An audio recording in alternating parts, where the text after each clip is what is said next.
host for this session. We welcome you all to the panel discussion on prospering in new distribution age. We would like to begin by thanking you all for being the part of 17th Marketing Conclave. Before we kickstart the discussion, we would like to thank our cloud communication partner, Root Mobile, session partner, IAB Tech Lab in partnership with PubMatic, gold partner, LogicServe Digital, session partner, Agre, and knowledge partner, Kantar. Without any further delay, it's my pleasure to introduce you to our Puneet Gupta, Chief Operating Officer from Times Internet, Atish Roy, Chief Creative Officer from Sasta Sundar, Priyank Agrawal, Director Marketing and Growth from Tata 1mg, Shamika Irande, Head Marketing and Strategic Planning from NIC Natural Ice Creams, and Soumya Kant, Co-founder and Growth Head from Purple Panda Fashions Slovia. I welcome you all. Over to you, Mr. Puneet. Thank you very much. We have a fantastic bunch of panelists today, and we are hoping that we have an insightful and interesting takeaways for all of us. So before the new comes the old, and while we are saying what's new in the field of distribution, let's also take a step back and first have hear from all of our leaders on the panel on where they are in their digital journeys. And why is it important? Is because that the organization is in something that may work at size 5, you may not work when you scale to 50x of that size. So maybe let's just spend a minute doing this, and we can start from Priyank, go to Atish and Shamika, and so that we set the context for all of our guests. Thanks, Puneet, and thank you for the introduction by the team, by the organizers. So, Puneet, if I tell you about Tata 1mg, which has been recently acquired by Tata, we are although we are a startup, but we would not say it's a young startup for around 1 or 2 years. We have been in this particular industry for around now 6-7 years. So, from the distribution marketing perspective, by now we have tried and tested almost all the marketing channels, be it a digital, CRM, brand, growth marketing. So all those channels have been tried out with certain amount of budgets. So I think in the digital journey, we would not say that we are a very big MNC, but yeah, we are a old startup, you can say, where digital plays a very important role in the customer journey, and we have tried all the channels of almost all the channels of marketing that we generally hear of. Thanks, Priyank. Shamika, you want to go next? We can't hear you, Shamika.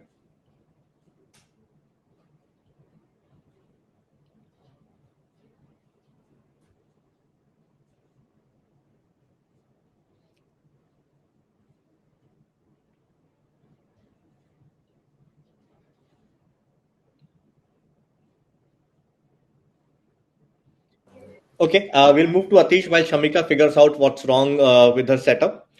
In the new virtual world that we have started to connect in, two things have become important, right? Can you hear me, and is my slide visible? Yeah, rightly said.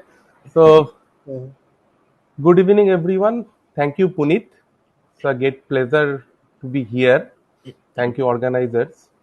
So, we have started our journey Sasta Sundar the year of 2013. So, almost 8 years now. We have started from West Bengal, and now we have reached almost across the country, pan India, I say. Our service area is covering almost 25,000 pin codes of India. Mostly eastern part we are dominating. West Bengal, we have almost 300 plus health bodies, our hyper local centers, through where we do counseling and servicing, and obviously delivery. And apart from that, we have presence in NCR, Maharashtra, Jharkhand, Bihar, Odisha, and recently we have launched our service in Northeast, especially Assam and Tripura. And as I said, this is almost 8 years of journey, and mostly we are seeing a very good response from Tier 2 and Tier 3 cities, which is very encouraging. because so many players are in metros, tier 1 and tier 2 and even tier 3 also. We got a very good response. So my all campaigning insights, ideas, experience are based on this across these cities, like from metros, starting from these metros to that's when the remotest corner, you can say. We have our franchise in Ganga Sagar too. So, and even in places where only ferry service is available for delivering medicine. So, remotest corner of India, you can say. Wonderful, wonderful. Let's So head to that's it. Shamika to see, if her connection is better now and if we can hear her. No, I think Shamika ma'am, it's still not. We're not able to hear you. So would you mind trying without earphones, if that's possible?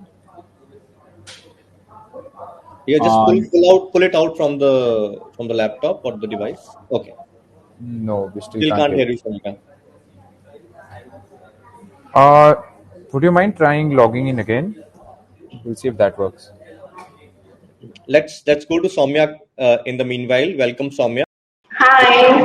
We are the starting of the discussion where we are just talking to everyone to understand the life cycle stage their organizations are, so that our audiences can connect the insights that they get with the stage of the organization and they're learning from Sure. accordingly. Okay, sure. So I'll introduce myself a little bit. Hi, I'm Soumya. I'm one of the co-founders at Clovia. We are a lingerie, nightwear, loungewear, activewear brand. We've also recently launched a skincare brand by the name Clovia Botanica. We have been an online first brand, so for us, offline is fairly still new. It's just about 10% of our overall business right now, and we're looking to grow that further. So in terms of life cycle, I think we are more online than offline right now. So if that's of relevance. Thanks, Soumya. So let's get started, and once Shamika is ready with her connection, we'll just get back to her. The first point that I want to bring across to everyone, is about search and search engine optimization. While it's an age-old method to distribute your content, get your audiences back to your site, but it comes back in a new avatar with every algorithm update, right? So maybe starting with you, Priyang, what's the secret sauce to continue to keep ranking high in search, and what does it take, or what goes behind a successful SEO operation, not just from an optimization perspective, but from a content perspective, from a technology perspective, along with it. I think wonderful question, Puneet.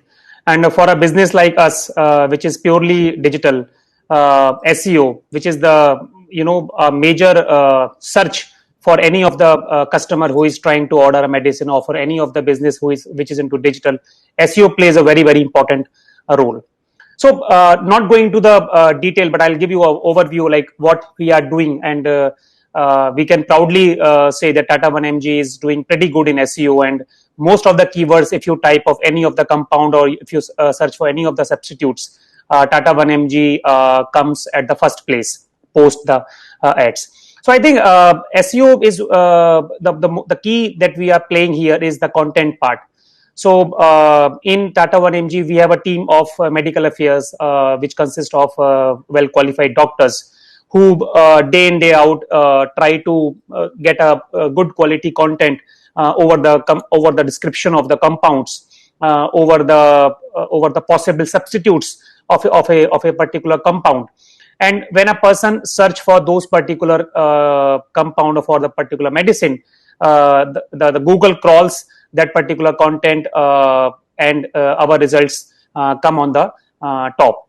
Also, we are doing couple of off-page SEO activities where we are getting good, the DA, the backlinks that we are getting from good quality websites, so that our DA and the page ranks get increased. Also, we are doing very much heavy on the tech part.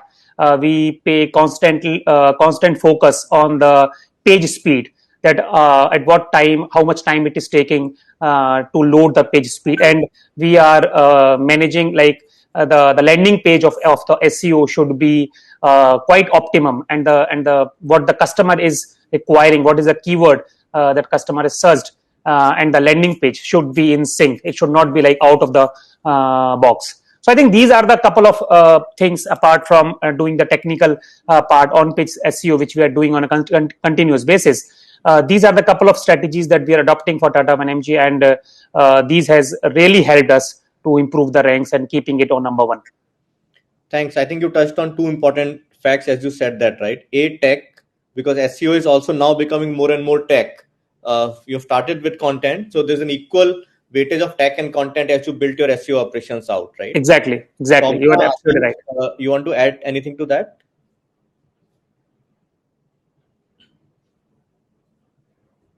Soumya or Atish, you want to come in? Shamika, on that question? Yeah, fine. I think part of the solution is in the name itself. It's search driven. So this is something that I like to tell people also, that really don't think it from what you know about your product. Think it from what one can possibly search related to the product, and hence keep it as descriptive as possible. It's like the basics. Right, the detail of it all, the technicality of it all, Priyam already covered. But I think this is one basic that people sort of forget, that when you're, bringing your product to the world, you know your product really well, but they don't. So think it from their perspective and not your own. So this is something that I like to tell everyone, and has worked out in the past for people. Sounds good. An important question that comes immediately after, right? To any initiative that you take to calculate the ROI, right? If you're doing PPC, for example, you will say my ROAS is X, right? Measure the ROAS or the ROI of your SEO efforts. Do you do an ROAS?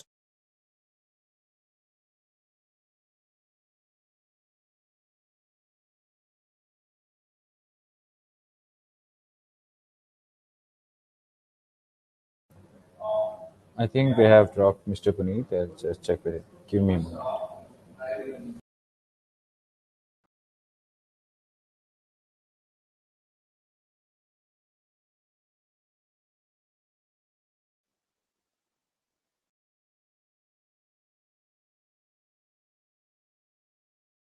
Seems to be playing on us.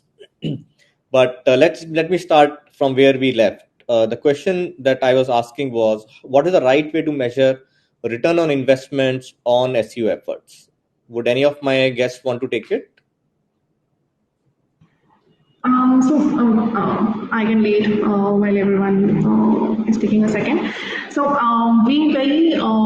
it's not intuitive for us at all. It's not heuristic. We very carefully embed our content pieces so that every one landing on such pieces actually leads to product, and hence we're able to track sales. So for us, it's more of it's 100% right, so to say. Are my other panelists able to track their SEO efforts to that extent, directly linking all of it to transactions, and then figuring out what are the right interventions they need to do on the tech or the content side to increase the ROI of these efforts? So Puneet, just pitching in for this.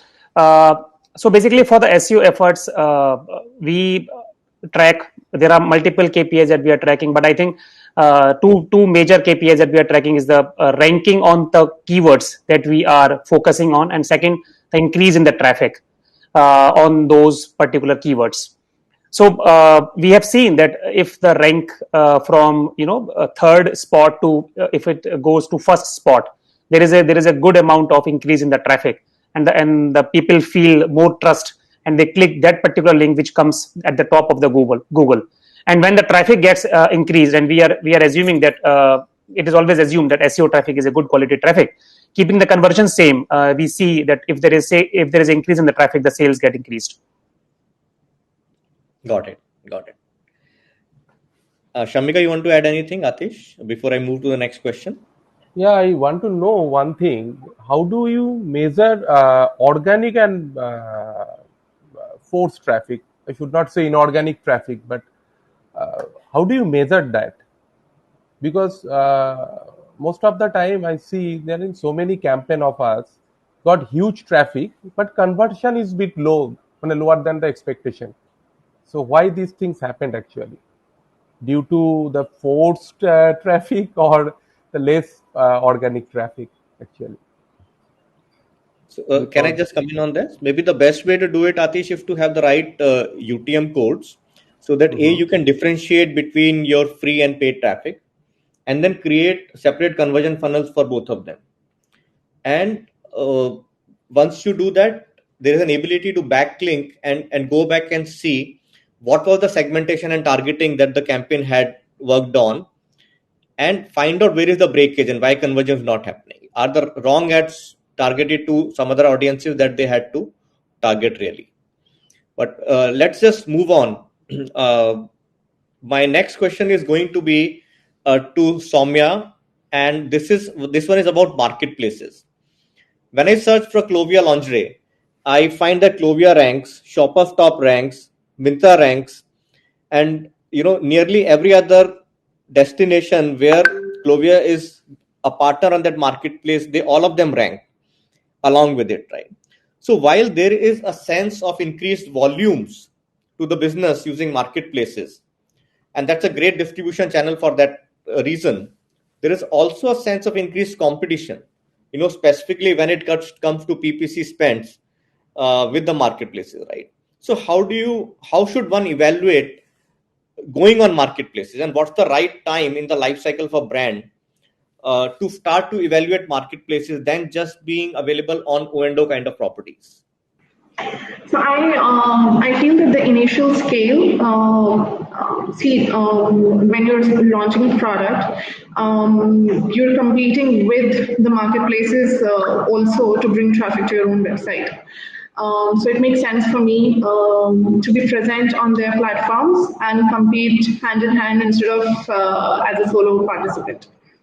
And then it's easier much so if you're on a marketplace, that specific category is also bringing traffic to your product.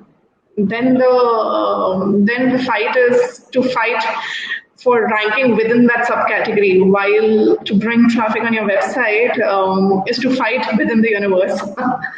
So I feel that it's important to be live everywhere from the get-go and see what channel works out for you better in terms of marketing cost, in terms of sales. At least in our scale, we saw that marketplaces were able to fund marketing for our website as well. And now for us, it's 50-50. So both are equally important.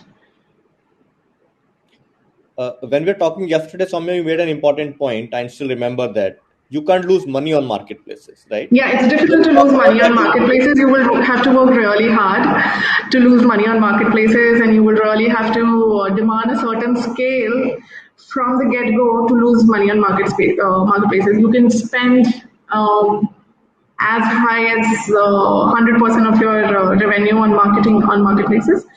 But would that get you 100 rupees on marketing? I don't think so. 100 rupees on revenue? I don't think so. So that's why I said that it's very difficult to lose money on marketplaces if you're aware of how it works, if you're keeping your reconciliations open, if you're keeping your eyes open on all the tools that they make available for you to sell your product on these websites, then I think it's rather difficult to lose money there. And that it can really fund your bottom line to do other activities on your own website, on other marketing, platforms. So broadly, you're saying it's never too early. You could start in right earnest and go everywhere. Absolutely. Absolutely. If a person is searching for your product on, we all go to Google. So if a person is searching there, then let Myntra also show your product, right? Okay. Priyank, do you have a view there? Because some of your private label products are also available on marketplaces.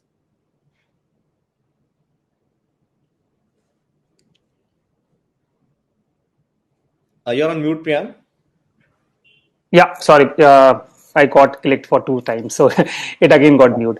So you're right that we have our private label products which we are selling on our marketplaces like Amazon and all. But we should understand the difference. What Soumya said and what the difference between the her business and our business. We Tata 1mg is inventory based business majorly. There are a couple of marketplace also that we are doing, but majorly it's inventory led business, and that's why we are doing a couple of branding, and people know that Tata 1mg is a popular brand. So we are doing the marketplace and keeping the marketplace just to make the brand or the customer aware about the Tata 1mg has also a product, private label product, because when a person searching on the Amazon, because of the high increase in traffic on the Amazon or Flipkart, a person gets to know that Tata 1mg is also having a private label. But our intent is always that the customer should come to our own website and should shop from us because of the more commercial arrangements and more commercial benefits that we are getting. So the overall idea, definitely we are getting a sale from the marketplace, but the overall idea is more of a registering of the brand in the consumer's mind and making the consumers aware that we are present on a private label also. Got it. So my takeaway that I'm reiterating here, and please come in, yeah, Shamika. Yes. Just adding on to the points and also giving a slight brief of the introduction that was missed out. Nick Natural Ice Creams has been here for the past 6 years. And today it is available across 50 plus cities and 1,000 plus touch points. Going by what Soumya said, we can be available wherever possible. And as a life cycle or a stage where Nick is at, currently the journey has just begun for Nick. So it is moving on from traditional marketing to the digital, exploring the digital space as well. In terms of food tech, which is for the restaurant industries in particular, or marketplaces, as Amazon Food is there, Swiggy is there, Zomato is there. Being available is a key factor, while we're also exploring and piloting our own platforms. This is an important segment that the food tech or the restaurant industry is tapping on. So making food available at your doorstep, minus the traditional methods of consumption, is something that is where the world is going to. To add to that, actually, Puneet, you have to be where your customer is. Your product has to be channel agnostic. So wherever you feel your customer is, you have to be available. Okay. So maybe, leverage it to create awareness, leverage it to drive transactions, and never too early, right? Okay. Important point. We talked about SEO and then we talked about platforms or marketplaces, right? Is there a skill set that we can call marketplace optimization? Do you guys have people who play with stuff so that you rank higher on these marketplaces? And how does it all happen? I think that can be very detailed, but yes, there are parameters and items that you can optimize on marketplaces to rank higher. And it's very similar to your own website. It starts from content, it starts from ratings and reviews, how optimized your marketing can be, how much are you looking at impressions, and then the entire funnel. You have all of these data points available on most marketplaces. So as much as your own website can be optimized, you can actually replicate a majority of it on these marketplaces, at least the Amazon, Myntra, Nykaa sort of marketplaces. I think it can be optimized to a great level, yes. I'll come to Shamika. Yes, yeah. and as adding on to Soumya's point out here, we do track a journey of a menu to cart as to where is it that the consumer actually dropped off, why is it that he or she dropped off, is it a discount-centric consumer, or is it some additional charges in terms of delivery that have played a factor in this? Is it product unavailability? And these parameters play an extremely important role in growing your business better on marketplaces. Secondly, visibility touchpoints are certain levers that are played at the back end to ensure your consumer gets attracted or directed to placing an order on your platform or for your brand. So there are a lot of levers and data infos that go to and fro with these. Wonderful. Shamika, you also made a point of your products being available in the food tech platform, so to say, right? Right. Not every food tech platform gives you the consumer insight of who bought the product finally, right? Is it a deterrent to how you plan your distribution strategies? So with the food tech platforms that we are currently associated with, the data points are, while keeping the privacy of consumers, the data points of data exchanges are pretty healthy. There are a lot of tools and tools that we ask for in terms of how do we understand their end consumer better. And we strategize the distribution or the markets accordingly in terms of demographics, in terms of, in our case, Nick Natural Ice Cream's flavor availabilities, in terms of what is the requirement, say a north to a south market. These are analyzed in detail, and these data points or reports that we get from our channel partners are what are utilized. Yes. Got it. Okay, I want to jump to Insta because that's where every millennial is, right? And the first question I really want to ask is going to Soumya. That's a great destination or great platform for lifestyle product marketing. Exactly fits the kind of niche that you are in, Soumya. You want to talk about your Insta strategy and how do you engage your audiences or consumers there? Sure. As a brand, we associate with the keyword joy. And everything we do around, be it product, be it our social, everything is around that keyword joy. So even when we are, educating the customer about their fits, we are solving a problem for them. We're discussing a pressing issue. It's all centered around that joy. So even if we're discussing a really, critical issue at hand, we'll have fun with the customer. So when you look at our social, it's full of memes, it's full of jokes. We joke about ourselves. If there's something happening in the world and it's relevant right now, we'll have a laugh with the customer. So our entire focus is that when the customer lands on our social pages, they're able to relate to it as a everyday person. They're able to have fun with us. They remember us in for funny things in both good and bad times. And that's our strategy, that we want to have fun. So even if there is a problem for our customer that we're not able to solve, we will still make a joke about it and move on. Very interesting. Have you tried influencers as well? We have, yes, we have. But for us, the influencers that have worked for us are more focused. So, regional influencers or vernacular or content pieces have worked better for us, as opposed to the broader influencer marketing that had taken the industry by storm. Got it. Anyone, my rest of the panelists, do you have anyone has a view about influencer marketing in general and how you're planning to leverage it? Yes, Puneet, I have also used influencer marketing in past, like through bloggers, mostly food bloggers. We have health food segments in our private level kitty, so they have promoted their trail mix for kids. So we opted for mothers and kids segments. So mostly mothers who have good influences on the audience.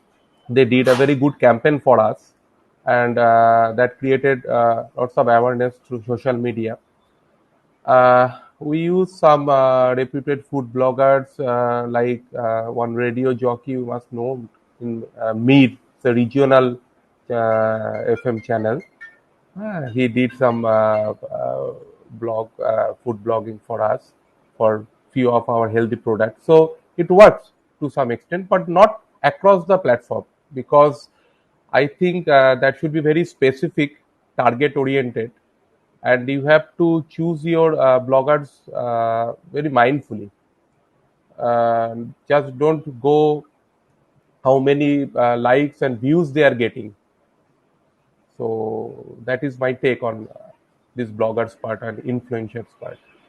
I think one very important thing while working with influencers is also that, they really have to use the product and become a spokesperson for your brand. It shows whether or not you believe in the brand. So that's something that worked out really well for us, that we send the products out to a lot of people and ask them to just use it and then post reviews and not just blindly promote something. And that showed the authenticity of what they're doing, and hence then worked out. So like what Atish was saying, that moms are a really good spokesperson for any kids related item.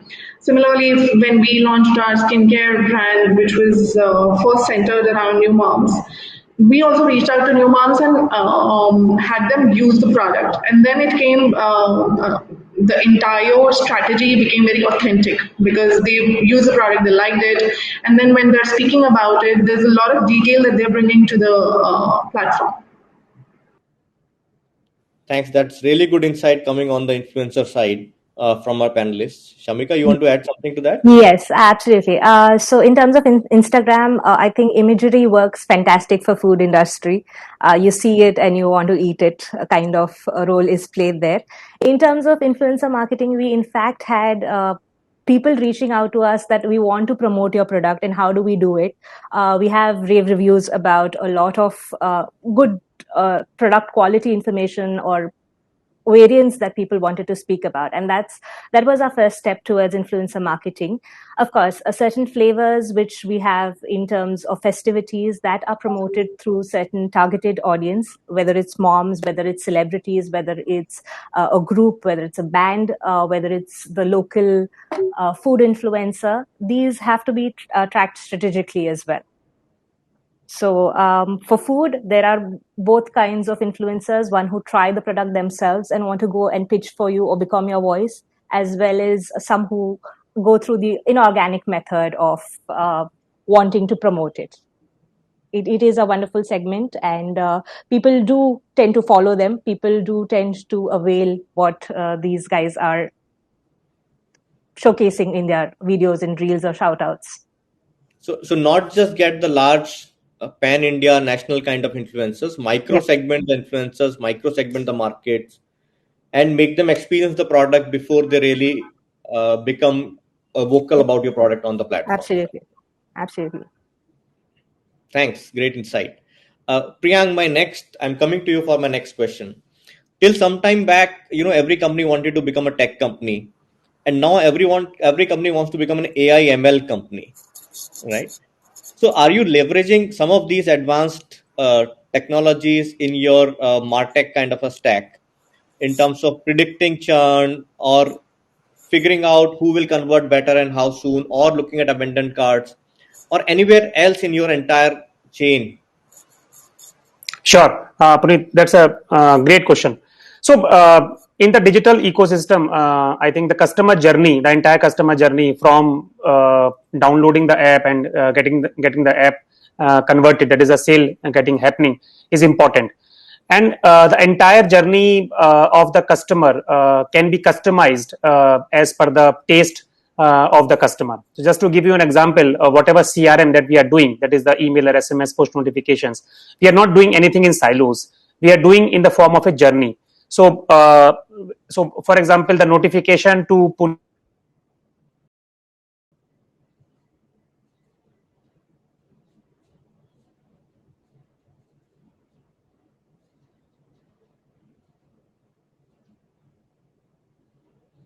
I think Priyank dropped off. His connection wasn't great. But anyone else wants to take up that question, or we move on to something else, and when Priyank joins, we can continue with Priyank on that. I think Priyank is back. Yeah. I think I lost everyone. I'm not sure. I was the one who lost. Yeah. Sorry. So I'm saying that in Tata 1mg, we are using a couple of AI and ML technologies to personalize the entire journey experience for a customer. So the journey experience for a Puneet can be a different from Atish. So if we tag, just an hypothetical example, if we tag that Puneet is a customer who is always buying okay, I'll take my example. If Priyank is a person who is always buying diabetes medicine, and one of my friend is always buying a medicine for a heart disease. right? Then this particular cohorts, the entire communication strategy for these particular cohorts will be different, and then the promotion and the incentives will altogether be different, and the recommendations that we are giving to you as a medicines or alternatives will be quite different. And these particular things happen, that the system by themselves learn about the customers slowly and gradually, and then it makes a cohort, and then on that particular cohort the whole journey is based. So this is one of the AI and ML technology technique that we are currently use in Tata 1mg. Apart from we are also very much into chatbot AI and chatbot AI with WhatsApp as a integration. We are also figuring out for our labs or the diagnostics business. So these are the two major areas where we are exploring the AI and ML technologies. Got it. Thanks. From AI, I really want to move back to the human touch, some the machine's touch and the human touch. And I want to come to Atish and talk about the Health Buddies program that his company has. And Atish, you want to talk about it and how you're leveraging your Health Buddies as your distribution channels and possibly as a servicing channel as well? Yeah, sure. It's a very nice question to take because we always love to talk about our Health Buddies, something unique in our platform, because through them actually we are integrating that offline and online thing together. Because we still in our netizen segments, that generation is still there who used to use audio cassettes, TV antennas and all, like me and you. So when you are actually servicing in the field of healthcare, trust is very important. So that's why we always prefer our local medicine shop over a digital platform to some extent. See, for medicine buying, especially for chronic diseases, where you used to buy medicines on monthly basis or periodical basis, people used to order through digital platform. But still, for SOS medicines, we used to go to our mom and pop shops, local medicine shops. Now, through our Health Buddies, we are just trying to eliminate this barrier. Though our Health Buddies are inventory free entity, we serve through our centralized warehouse only. But still, these local interface are very important, because when you are ordering something which is related to your life-saving drugs and all, you always wanted to check whether there is any local representative is available or not, whom to ask. Till date, people don't have faith on customer cares for instant help. They knows there are bots, there are AIs and other things, so it will take so many steps to reach the actual person physically and over the phone. So human is not there, machine is behind the screen actually. So that makes a big difference actually. And apart from that, also in this session we talked about influencer marketing also. This plays our local Health Buddies plays a beautiful role in that aspect also. They used to promote our health products, and they used to say, okay, our motto is to reduce medicine through overall wellness. So they do counseling for diet. We have a diet counseling platform also called IANA Diet Clinic. A name called IANA because yes and no, what to take and what not to take. And we never promote dieting, fasting, but proper diet, obviously. And they used to promote all these good things like our health products. We have zero adulteration products, preservative free health foods, seeds, nuts, and so many good private label products. So see, primarily though we are a digital healthcare platform, but we promote overall wellness, and they are our brand ambassadors actually. So when a local guy is promoting something, you have more faith than Shah Rukh Khan. Shah Rukh Khan is saying, I am drinking this is good for your health. And that Bajuwale uncle is saying, beta, that amloki juice is very good for your immunity. According to me, you will have more faith on that Bajuwala uncle. Okay, chalo, uncle bol rahe, so I should try that. Yeah, that's the micro and neighborhood influencers, really, right? Exactly. This is hyper-local connect, but actually like wonderful. So wonderful experience. And even I was just in my intro, I was saying, to some extent, when we are servicing in the remotest part of few locations like Sagardeep, you must have heard about that. It's a Kapil Muni Ashram, Sagardeep. Namkhana is it's a coastal area where only 2 ferry services are available in a day for medicine delivery in islands. So when some local health bodies are delivering medicine through this mode of transportation, so automatically it will build a trust for your brand. Oh, he is from Sasta Sundar. Even during pandemic, local cops and all, they also knew through bicycles or through any means they are actually delivering medicines, and they never stopped us. We don't require to show any I card, district magistrate permissions, nothing. Okay, boss, you are from Sasta Sundar. Okay, go. So this way we build our brand through these health buddy networks, and right now we have 500 plus health buddies throughout India, and we are targeting almost We are just about multifold. 2 minutes. We are just about 2 minutes from the end of the session, so I want to quickly have So rapid fire. see, Puneet. So this is the main catch in terms of offline-online integration. And I think if you have any physical presence, hyper-local presence, it can do wonder for you. Brand. Okay. That's it from my end. Priyang, last question for you. What's your lowest cost channel of acquisition? We have talked about too many channels, distribution, marketing, all of it, right? What's your lowest cost channel of acquisition? I think SEO, because SEO? we have built SEO over the years, and now we have invested a lot, the money, the sweat on the SEO part, and now we can leverage the SEO very well. So we also internally or every other company say SEO is organic channel, and definitely Tata 1mg can say that we are very good at SEO, and SEO is our best channel to acquire a new customer, which is obviously the least cost, because we are not investing anything apart from the resource cost or the tool cost that we are using.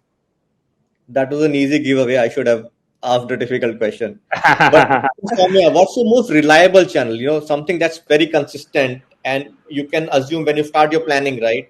You can say X percentage will come from Y channel, and I don't need to worry about that. So reliability of a channel.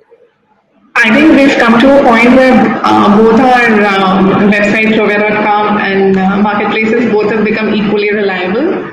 So I think both are very reliable now.